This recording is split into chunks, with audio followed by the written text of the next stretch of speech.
সংক্ষেপে কবরের আযাব থেকে মুক্তি লাভের জন্য 3টি কারণ উল্লেখ করতে পারি।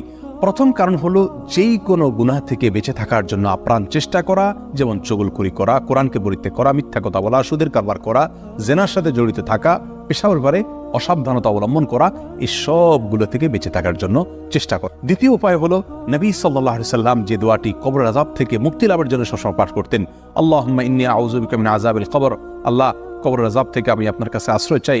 এই দোয়াটি আসুন আমাদের জীবনের অংশ করে নেই। প্রত্যেক সালাতে সালাম ফেরানোর পূর্ব মুহূর্তে আমরা দোয়ায়ে মাসুরা যে জায়গায় পড়ি, দোয়ায়ে মাসুরার পাশাপাশি এই দোয়াও নবী সাল্লাল্লাহু আলাইহি সাল্লাম করতেন, আল্লাহুম্মা ইন্নী আউযু বিকা মিন আযাবিল কবর। নাম্বার 3, সূরা মুলক, এটা তেলাওয়াত করা, বিশেষ করে রাতে তেলাওয়াত করা। কারণ মুস্তাদরাকে হাকামি বিশুদ্ধ সূত্রে বর্ণিত হাদিসে আসছে, নবী সাল্লাল্লাহু আলাইহি সাল্লাম ইরশাদ করেছেন, সূরাতুল মুলক এটা মানিআতুম মিন আযাবিল কবর, কবরের আযাব থেকে মানুষকে রক্ষা করে, এটা কবরের আযাবকে প্রতিরোধ করে।